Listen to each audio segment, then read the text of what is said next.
శివాయ.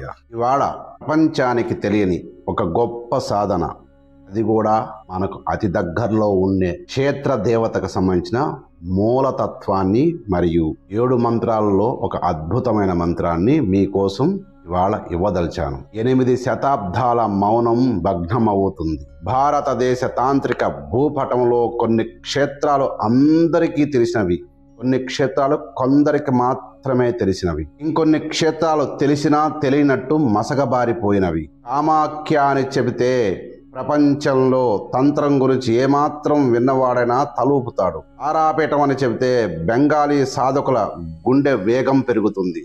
కాళీఘాట్ అని చెబితే శాక్తేయుల ముఖంలో భక్తి రసం ఉప్పొంగుతుంది. కానీ అలంపురం అని చెప్తే ఏమవుతుంది? నిశ్శబ్దం. ఒక విచిత్రమైన, అసహజమైన, ఉద్దేశపూర్వకమైన నిశ్శబ్దం. ఈ నిశ్శబ్దం యాదృచ్ఛికమైనది కాదు. ఈ నిశ్శబ్దం వెనుక ఒక మహాపరిణామం ఉంది. ఒక తీవ్రమైన తాంత్రిక రాజకీయం ఉంది. శతాబ్దాల కాలం సుదీర్ఘంగా సాగిన ఒక గోప్యత వ్యూహం ఉంది. అలంపురం ప్రాచీన నామం హేమలాపురం. హేమల అంటే బంగారు తీగ, కుండలిని శక్తి యొక్క ఊర్ధ్వగామి మార్గమని ప్రతీక.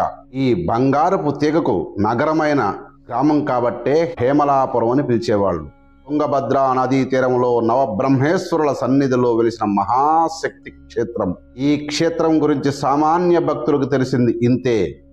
ఇది అష్టాదశ శక్తిపీఠాల్లో ఒకటి. ఇక్కడ జోగులాంబ వెలిసి ఉంది. సతీదేవి ఊర్ధ్వ దంత పంక్తి ఇక్కడ పడింది అని మాత్రమే తెలుసు.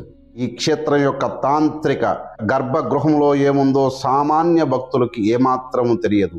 ఈ గర్భగృహంలో యోగినీయుల సమూహ శక్తి నిద్రాణమై ఉంది అని తెలియదు. కేవలం ఊర్ధ్వ దంత పంక్తి అనే పదం ఈ క్షేత్రం యొక్క తాంత్రిక రహస్యానికి తాళం చెవి అని కూడా తెలియదు. సామాన్యుడు ఊర్ధ్వ దంత పంక్తి అంటే పైపళ్ళ వరస అని అర్థం చేసుకుంటాడు. కానీ తంత్రశాస్త్రజ్ఞుడు ఊర్ధ్వ దంత పంక్తి అంటే యోని ముఖద్వారంలోని గ్రాసన శక్తి అని ఎరిగి ఉంటాడు. కామాఖ్యలోని యోని యొక్క ధారణ శక్తి ప్రతిష్టమయ్యుంది.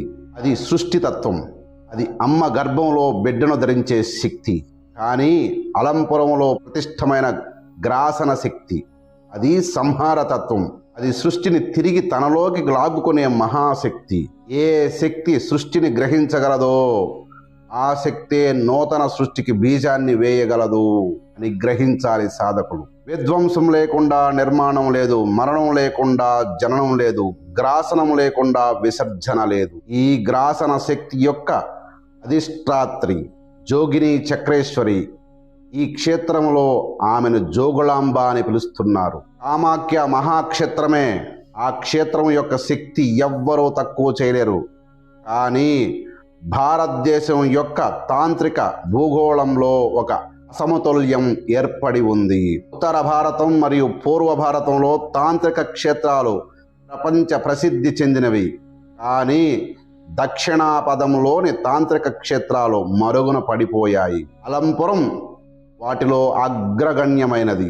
ఈ క్షేత్రం కామాఖ్య కంటే ఏ విధంగానూ తక్కువైనది కాదు. కొన్ని విషయాలలో కామాఖ్య కంటే మించినది అని గ్రహించండి. కామాఖ్య క్షేత్రం ముఖ్యంగా కామరూప తంత్ర సంప్రదాయానికి చెందినది.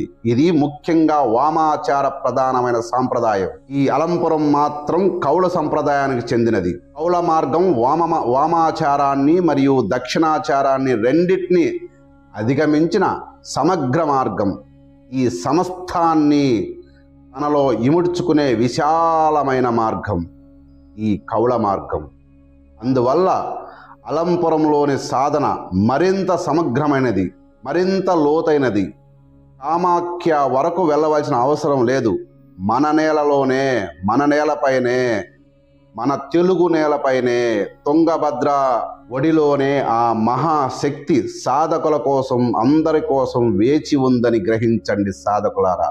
నవబ్రహ్మేశ్వర ఆలయ సముదాయం ఈ క్షేత్రానికి మరొక ప్రత్యేకతను ఇస్తుంది. 9 ఆలయాలు ఒకే ప్రాంగణంలో ఉండడం భారతదేశంలో మరెక్కడా కనిపించదు. ఈ 9 ఆలయాలు కేవలం భక్తి కోసం నిర్మించబడలేదు. ఇవి మహా తాంత్రిక యంత్రం యొక్క భూస్థాపన. 9 శక్తి కేంద్రాలు నవావరణ చక్రాన్ని ఏర్పరుస్తున్నాయి. ఈ చక్రం యొక్క బిందు స్థానంలో జోగులాంబ ఆలయం నిలిచి ఉంది. ఈ యంత్ర నిర్మాణం భూమి యొక్క శక్తి ధారలను ఒక కేంద్ర బిందువుకు మళ్లిస్తుంది. ఆ కేంద్ర బిందువే జోగులాంబ గర్భగృహం. ఇప్పుడు ప్రశ్న ఏమిటంటే, ఇంతటి మహాశక్తికి ఉన్న క్షేత్రం ఎందుకు తాంత్రిక ప్రపంచంలో కామాఖ్యలా ప్రసిద్ధం కాలేదు? ఎందుకు ఈ క్షేత్రం మంత్రాలకు బయటకు రాలేదు? ఈ క్షేత్రం సంబంధించిన మంత్రాలు ఎందుకు బయటకు రాలేదు? ఎందుకు సాధకుల గుంపులు ఈ క్షేత్రానికి తరలి రాలేదు? ఈ ప్రశ్నకు సమాధానం ఈ క్షేత్రం యొక్క తాంత్రిక చరిత్రలో ఉంది. అలంపురం బాదామి చాళుక్యుల కాలంలో అత్యంత ప్రాభవాన్ని అనుభవించింది. ఆ కాలంలో ఈ క్షేత్రం కౌళ తంత్ర సాధన అత్యంత ప్రధానమైన కేంద్రంగా వెలసిల్లింది. కానీ చరిత్ర యొక్క ప్రవాహం ఈ క్షేత్రాన్ని క్రమంగా మరుగున పడవేసింది.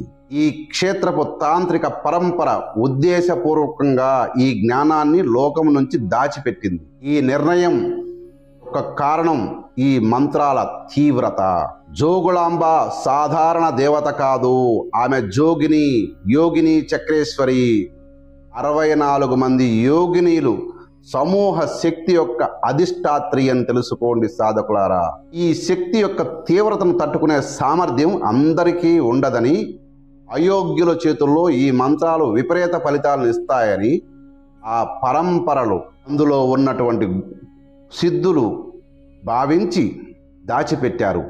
ఆ భావన తప్పు కాదు, కానీ నేడు కాలం మారింది. ఈ కలియుగంలో ధర్మం క్షీణిస్తున్న సమయంలో, తాంత్రిక జ్ఞానం అపార్థాలకు గురగుతున్న సమయంలో, యూట్యూబ్ వీడియోల్లో తంత్రాన్ని భయానక చిత్రాల్లో చూపించి జనాలను భయపెడుతున్న సమయంలో, నిజమైన తాంత్రిక సాధనా మార్గాన్ని ప్రజలందరికీ అందించవలసిన అవసరం ఏర్పడింది. ఆ అవసరం నుంచి పుట్టిందే ఈ మంత్రాన్ని బహిర్గతపరచడం. జోగులాంబకు సంబంధించిన మంత్రాలు 7 ఉన్నాయి. ఈ 7 మంత్రాలు ఇంతవరకు ఏ గ్రంథంలోనూ, ఏ తాళపత్రంలోనూ, ఏ ప్రచురణలోనూ, ఏ వెబ్సైట్లోనూ, ఏ ఉపన్యాసంలోనూ బయటకు రాలేదు. ఈరోజు ఆ 7 ఒకదాన్ని సాధన ప్రవేశ మంత్రమైన యోగిని చక్రేశ్వరి చాముండ మహామంత్రాన్ని ప్రపంచానికి అందిస్తున్నాము. మిగిలిన 6 మంత్రాలు ఇప్పటికీ గోప్యమే. అవి బహిర్గతం చేయదగినవి కావు. అవి గురుముఖం నుంచి మాత్రమే గ్రహించదగినవి. ఆ సమయం వచ్చినప్పుడు యోగ్యులకు ప్రాప్తమవుతాయి. కానీ ఈ ఒక్క మంత్రమే ఒక మహా ద్వారాన్ని తెరుస్తుంది. ఆ ద్వారం గుండా ప్రవేశించిన సాధకుడికి మిగిలిన మంత్రాలు తమంతట తామే ప్రకటితమవుతాయి, లేదా ఆ అవసరం వచ్చినప్పుడు ఆ సమయంలో గురువు ద్వారా ప్రాప్తమవుతాయి. అటువంటి 7 మంత్రాల్లో ఒక అద్భుతమైన మంత్రం, మొదటి మంత్రం ఇక్కడ ఇస్తున్నాను, సావధానంగా వినండి. ఓం ఐం హ్రీం శ్రీం క్లీం క్రీం అసౌం పట్ జోగిని చక్రేశ్వర్యే చాముండాయై విరూపాక్ష దుష్టి ప్రదాయిన్యే హ్రీం క్లీం క్రీం సంధ్యా తత్వ స్వరూపిణ్యే అసౌం అపాలవాసిన్యే కుండలిని జ్వాలామయాయై స్వాహ అనే ఈ మంత్రాన్ని, ఈ మంత్రం యొక్క ఔన్నత్యం ఒక్క మాటలో చెప్పాలంటే ఇది ఒక అగ్ని పర్వతం లాంటిది. బయటకు చూస్తే ఒక సాధారణ పర్వతంలా కనిపిస్తుంది. పచ్చని చెట్లు పెరుగుతాయి, పక్షులు గూళ్ళు కట్టుకుంటాయి, జనాలు దాని చుట్టూ నివసిస్తారు. కానీ ఆ పర్వతం యొక్క గర్భంలో, భూమి యొక్క అంతరాళంలో, ఆ అంతరాల నుంచి వస్తున్న అగ్ని ప్రవాహం నిరంతరం ప్రవహిస్తూనే ఉంటుంది. ఈ మంత్రం అలాంటి అగ్ని పర్వతం అని గ్రహించండి. బయటకు చూస్తే ఇది ఒక దీర్ఘమైన మంత్రంలా కనిపిస్తుంది, కానీ ఈ మంత్రం శరీరం యొక్క అంతరాలలో అత్యంత తీవ్రమైన శక్తి ప్రవాహం నిరంతరం ప్రకాశింపజేస్తుందని గమనించండి సాధకులారా. ఈ మంత్రంలో అనేక మహాశక్తుల సమ్మేళనం జరిగి ఉంది. ఆ శక్తులన్నీ కలిసి ఒక నూతన మహాశక్తిగా రూపొంది ఉన్నాయి. ఆ మహాశక్తి పేరే పాతకాలం, ఇప్పటి నుంచి కాదు ఎప్పటి నుంచో నిర్ధారణమై ఉన్న శక్తిని నిద్రలేపేదానికి ఈ మంత్రాన్ని ఉపయోగిస్తారు. ఆమె పేరే జోగిని చక్రేశ్వరి శక్తి. ఈ మంత్రంలో మీరు గమనించవచ్చు, విరూపాక్ష దుష్టిదాయిని అనే నామం ఉంది. విరూపాక్షుడు అంటే శివుని ఒక రూపం. ఆయన దృష్టి సామాన్యమైన చూపు కాదు, అది పరతత్వాన్ని సాక్షాత్కరింపజేసే జ్ఞాన దృష్టి. ఈ జ్ఞాన దృష్టిని ప్రకాశించే జోగులాంబకు ఉందని ఈ మంత్రం ప్రకటిస్తుంది. సంధ్యాతత్వరూపిణి అనే నామం ఈ దేవత యొక్క అత్యంత రహస్యమైన తత్వాన్ని సూచిస్తుంది. సంధ్య అంటే రెండు స్థితుల మధ్య ఉన్న సంధి ప్రదేశం.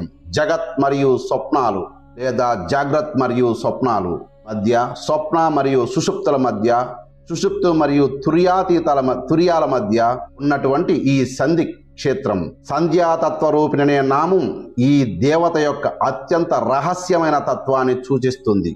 సంధ్య అంటే రెండు స్థితుల మధ్య ఉన్న సంధి ప్రదేశం.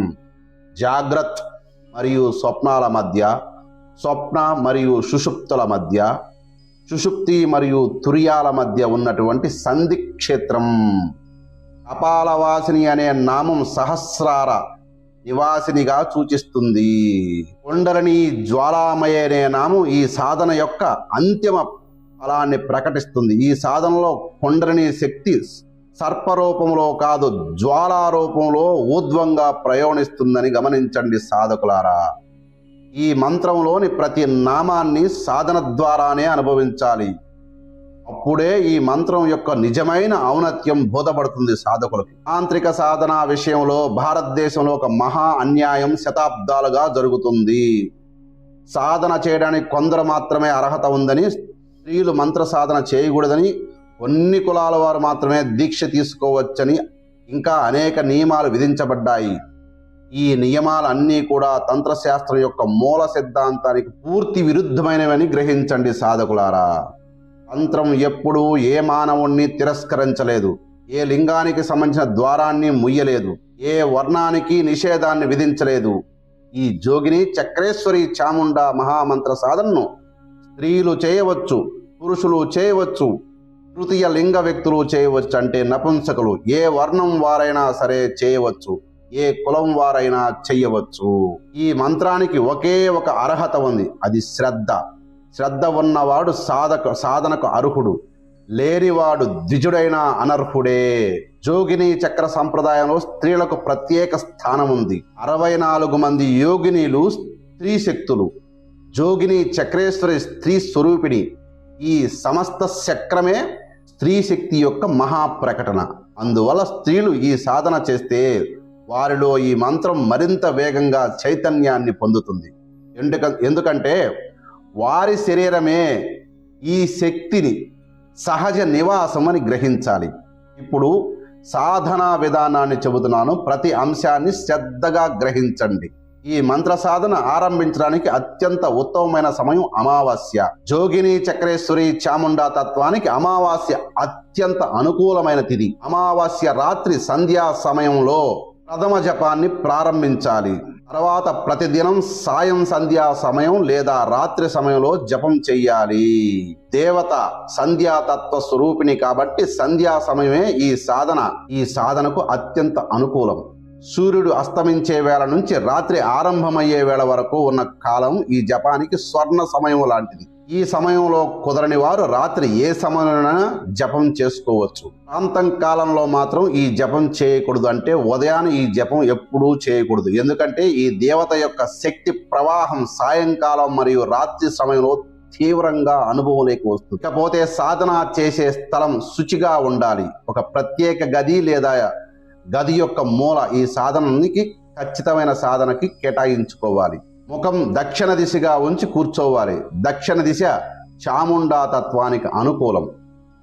సాధనా స్థలంలో ఒక దీపాన్ని వెలిగించాలి. ఆవు నెయ్యి దీపం ఉత్తమం, నువ్వుల నూనె దీపం కూడా పెట్టుకోవచ్చు. దేవతా చిత్రం లేదా విగ్రహం ఉంటే ఎదురుగా ఉంచుకోవచ్చు, లేకపోతే దీపాన్నే దేవతా స్వరూపంగా భావించి సాధన చేయవచ్చు. ఈ సాధన చేయడానికి కూర్చునే ఆసనం అత్యంత ముఖ్యమైనది. అన్ని ఆసనాల్లో అత్యంత ఉత్తమమైనది శంభాసనం. శంభాసనం అంటే శంభుని ఆసనం, శివుని ఆసనం. ఈ ఆసనం మీద కూర్చుని సాధన చేస్తే శరీరంలోని శక్తి ప్రవాహాలు సహజంగా ఊర్ధ్వ దిశలో ప్రయాణిస్తాయి.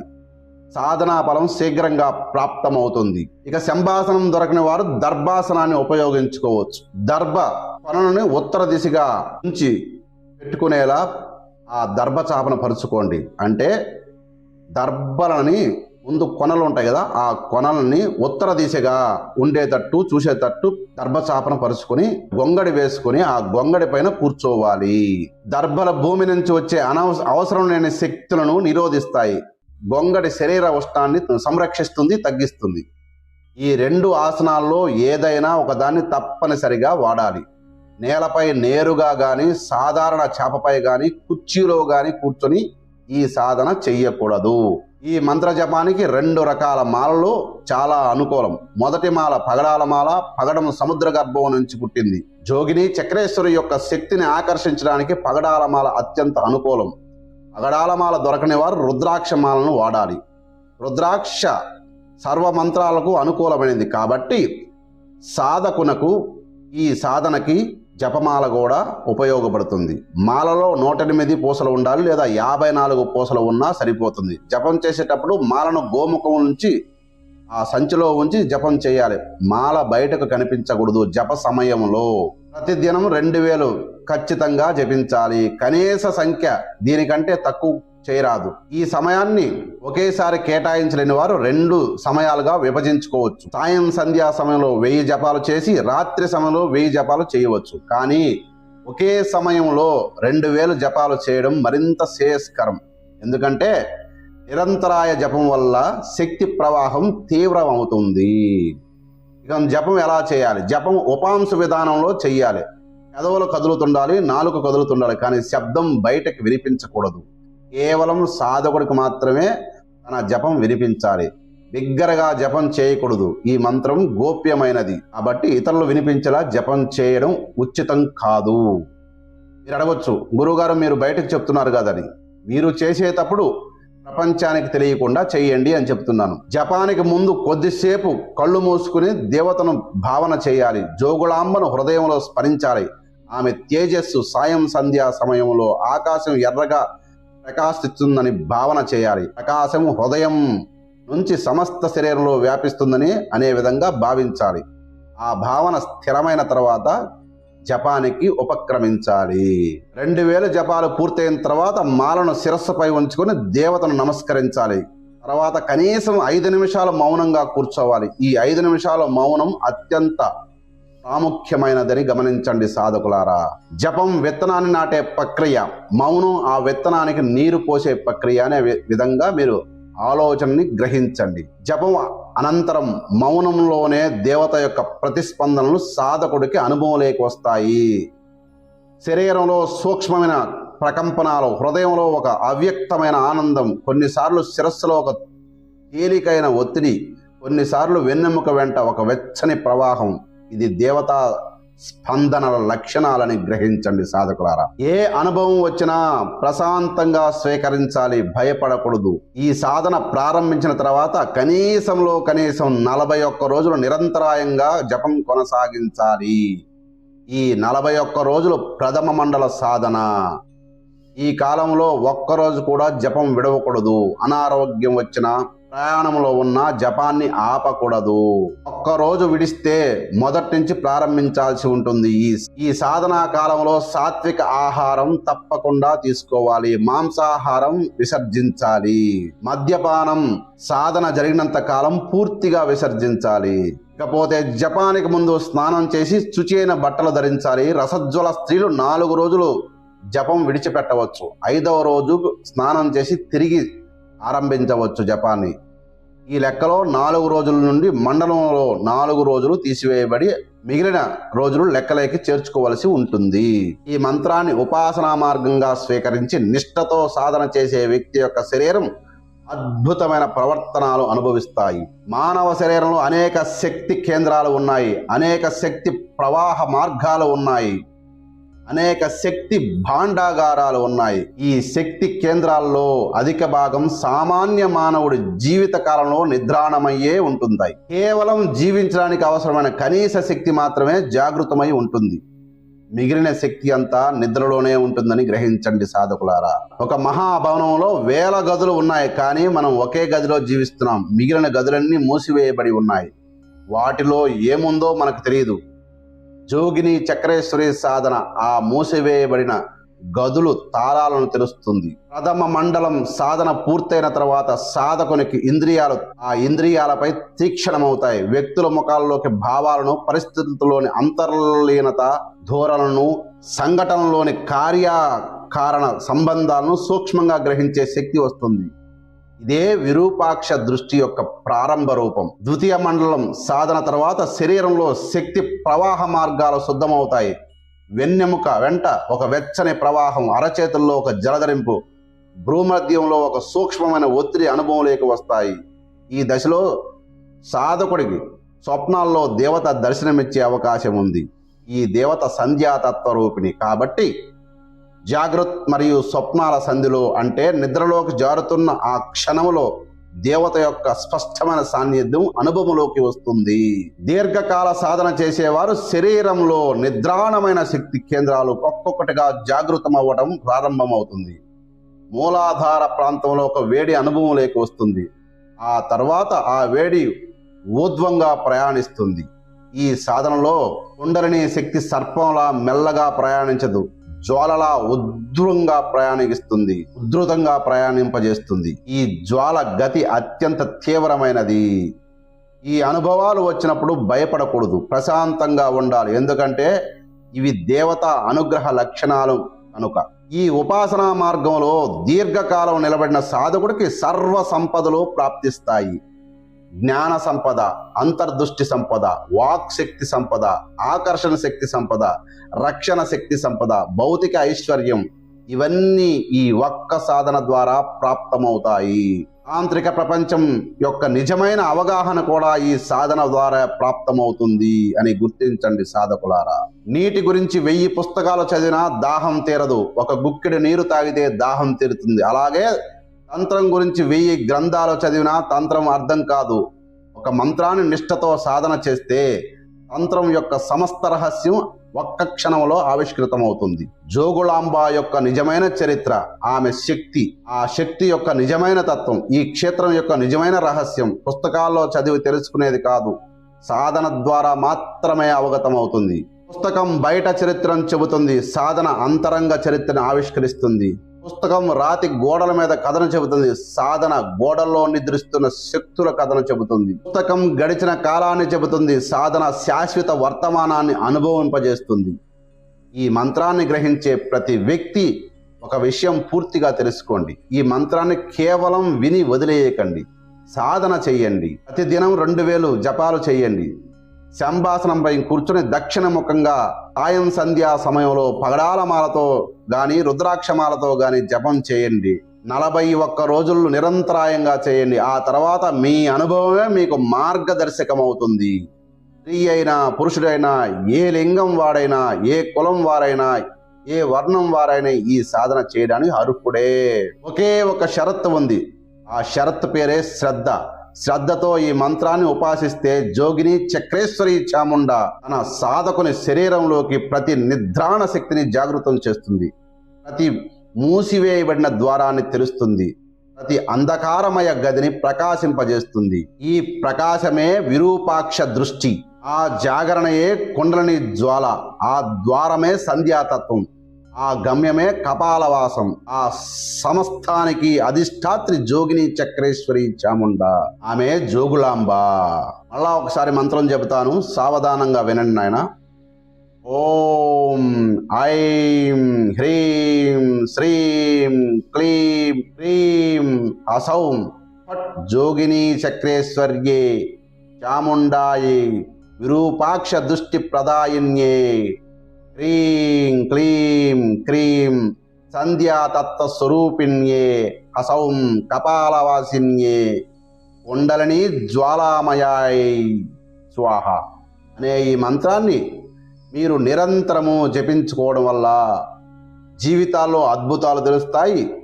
మన చరిత్ర గురించి మన పురాతన ఋషులు, మీ తాతలు కావచ్చు, మా ముత్తాతలు కావచ్చు, వాళ్ళ తాతలు కావచ్చు, ఎవరైనా కానీ ఇదంతా మన పరంపర, మన వంశవృక్షం కనుక అందరూ సాధన చెయ్యండి. సాధన సాధ్యతే సర్వం. శ్రీ జోగిని చక్రేశ్వరి చాముండ మహామంత్ర సాధన రహస్యం గుర్తుంచుకోండి సాధకులారా, అందరూ ట్రై చెయ్యండి. సర్వే జనా సుఖినో భవంతు.